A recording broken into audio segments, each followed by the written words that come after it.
Hello, today's lesson is 1-5. And it's decimal place value.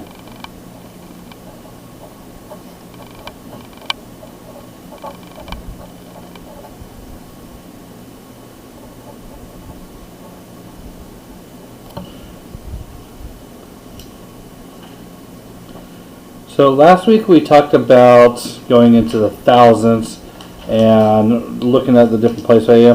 Today we're going to look at how to really look at our standard form, expanded word form, but with place value.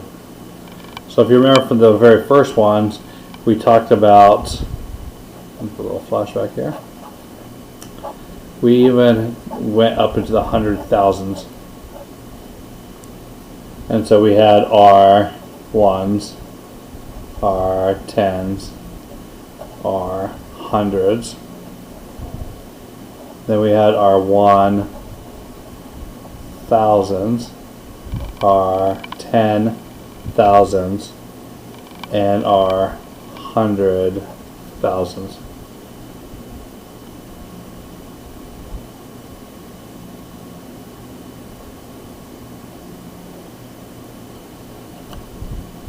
Today we're going to go back to looking at this, but we're going to add on our decimal point, and we're going to come out to the thousandths. So we have our tenths, we have our hundredths, and we have our thousandths. So just remember that, like tens, it's our tenths. It takes 10 of these to make a whole. Our hundredths takes 100 of these to make a whole, and then our thousandths takes 1,000 to create a whole. So we're going to look at some different numbers, and we're going to look at it how it is with a digit, then written into standard form, expanded, and word form. It may look like it's a little bit more and feel a little overwhelming at first, but just kind of look at it and see where it's at, and know that it's not as difficult as we look at.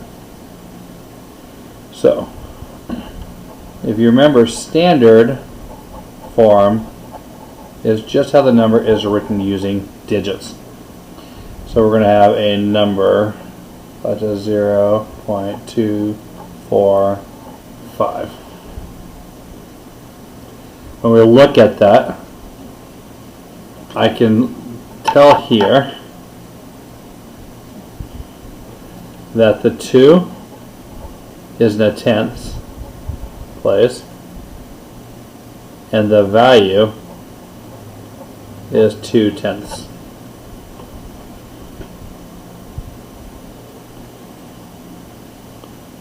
Or 0.2. If I were looking at the 5, that 5 is in a thousandths place, and the value is 5 thousandths, or 0.005, 5 thousandths. When I look at this, when I want to break it into expanded form, I'm going to be taking it and spreading it based on place value. And it makes an addition problem out of there. So, I go back to what this is. I don't have any whole numbers on this one, so I'm going to focus just on there. So that 2 right there is in the tenths place. So it's 2 times the tenth. So this represents 2 in the tenths place. Versus when we just said like 20 plus 5 makes 25. We have 2/10. And now I have my 4. That 4 is in the hundredth place, and that 5 is in the thousandths place. So what we've done is we've taken where the digit is and said what the place value of it was. So it's 2 of the tenths, there are 4 of the hundredths, and there are 5 of the thousandths. So our expanded formula broke it out that way. When I go to read it, I'm just going to look. If I have 0, I don't need to say 0. If I have a number there, like if that were a 4, I'd say 4 and. The decimal point says and. But if it's 0, you can say 0 and then read the number, but you don't have to. So our word form is using the words of how you'd read it. So I look at my whole number, it's 245, and then wherever the last digit is, so let's write this down here so I can write. I've got to focus on the last digit for the place value.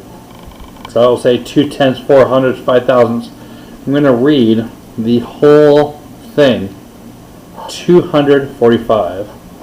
So I'm going to write 245, and now I'm going to use my place value. And that 5, the very last digit, is in the thousandths. So it's 245 thousandths.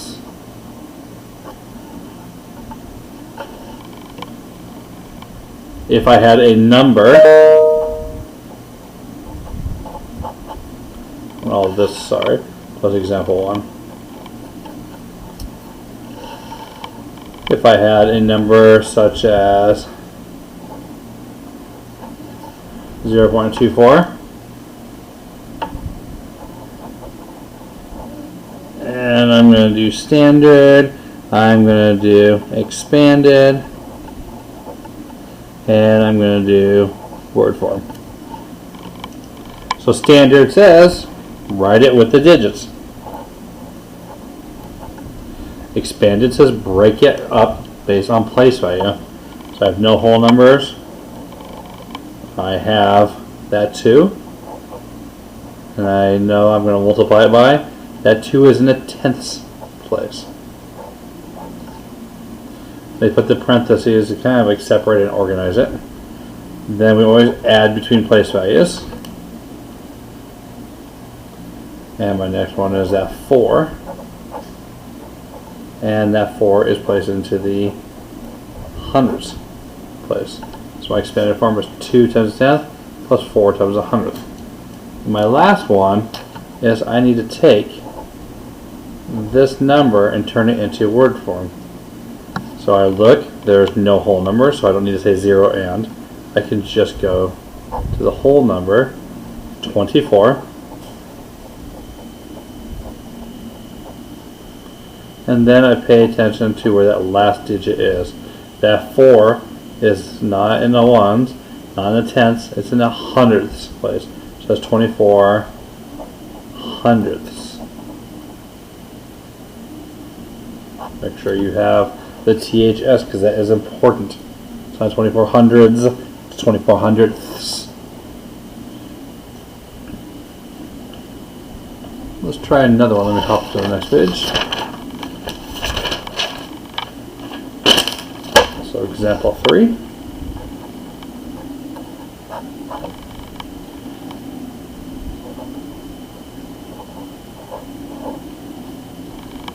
So I'm going to look for the word form, and then let's find the value of one of these. The value. So the value of the 3 is 3 tenths.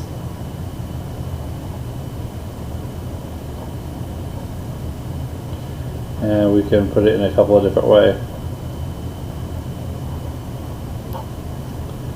So as a decimal, 3 in the tenths, or as a fraction, 3 tenths, or I'll write it out 3 tenths.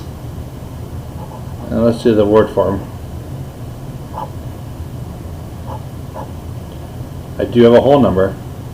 So I'm going to say 2, that decimal point right there is important. That becomes the word and. 2 and then we have the rest of this. Even though those zeros, they've given us this, we need to write the whole thing. So let me just plug this in here so we can look at it. There are equivalent fractions, but they've given us this whole thing. So it's 2 and I need to write the whole number that's there. So 300, and the last digit is in the thousands. 2 and 300 thousandths.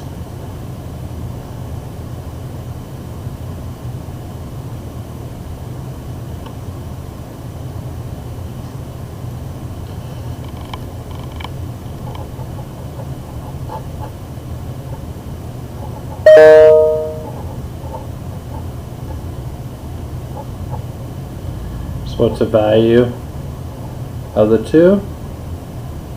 That's at 2/10, which we could write as a fraction or in a word form. I'm just going to do that as a decimal. And let's look at the word form of this. Let's plug this here so we can look at it. So I have a decimal point and a whole number. So I'm going to put down that part, which is 9 and. That word and lets me know there's a decimal point there. Now I'm going to focus on this whole number and then really focus on the last digit. So if I were to read that whole number, it's 207. So I'm going to look here. So it's 9 and 207 tenths, hundreds, thousandths again. Thousandths. A lot of people read 207 as 207, but it's just read 207.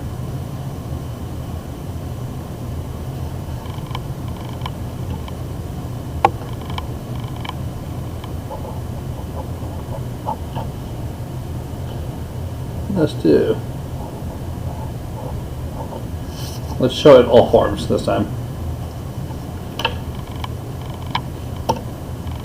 Okay. So we already know this one is standard form. It's written in digits. So let's expand it. So expanded form says break it up. And I'm going to use some different colors to mark. So I have a whole number. And it's already in the ones. This 9 is in the first decimal, so tenths. This 8 is in the hundredths place.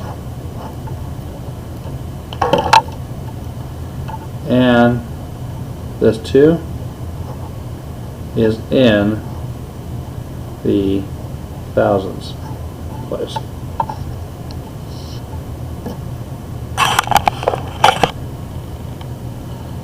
So that's 1 and 982 thousandths. 1 and 982 thousandths. Now we're going to put this into word form.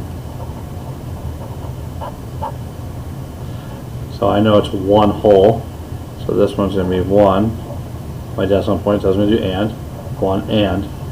Now I have the whole number here. 982.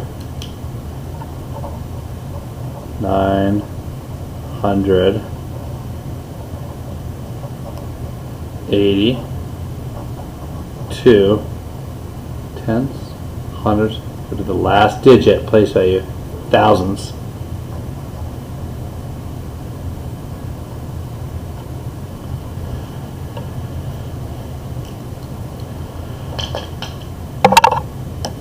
Let's see a problem where we do it the opposite way. And do one more so you can kind of see the opposite before I send you on to do your independent work. So that was example 5. Let's do example 6 here. So sometimes they're not going to give you in standard form. They might just give you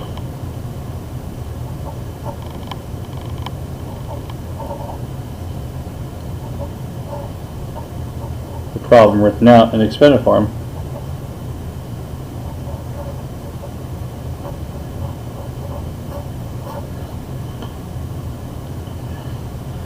So I'm going to look at this. I see a whole number, so it lets me know I have a whole number. And I see tenths and thousands. Oh, it's going to go to the thousands. So tenths, hundredths, thousands. So now I get to just plug some numbers in. So I have 3 goes into ones place. This 3 goes into tenths place. This 9 goes in the tenths, hundredths, thousands place. There's nothing else left. And notice I went from the tenths to the thousands, and I know my place value I have tenths, hundredths, thousands. I didn't write that down wrong. That's right where it's supposed to be. So I need to have a placeholder. So I just need to plug a placeholder into there, and that will fill in that one spot for me. They all won't be that tricky, but I do love that example because most people want to write just 3.39, but that's important. Why it's important to look at ones, tenths, thousands, and it's important to put your number frame down. So you have your ones, your tenths, and all the way up to your thousands, so you can really pay attention to that. And make sure you have your frame set up correctly. Don't just quickly look at digits. So let's do another one. Let's do 7 times 1 plus 6 times 1/10 plus 5 times 1 over 100 plus 7 times 1 over 1,000. So when I look at this, I see ones, tenths, hundredths, thousands, so I can set my frame up this way. Ones, tenths, hundredths, thousands. So I'm going to do the same kind of thing I did last time. The 7 goes into ones place, so I find my ones place, put my 7. I see a 6 here in the tenths place, so at some point here is my 10th place. The 6 goes there. Then I have 5 falls in the hundredths place. So ones, tenths, hundredths. That's where my 5 will go. And then my last number 7 falls into the thousands place.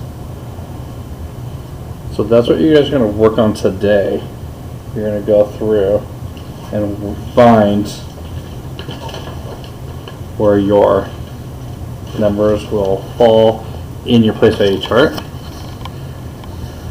So they want you to plug your number in to the table that identifies ones, tenths, hundredths, thousands, and then they want you to put both in word form, but also find the value of that underlying digit. Then they give you a number in standard form, put it, or expanded, put it into standard form, and word form, put it into standard form on the back of your page. They give you 3 numbers in standard form, and they want you to tell the value of the underlying digit and do word form. And then they give you a couple of expanded forms. They want you to put it in standard form, so really look at your notes on that. And then they want you to show some equivalent fractions, which is giving or taking away a 0.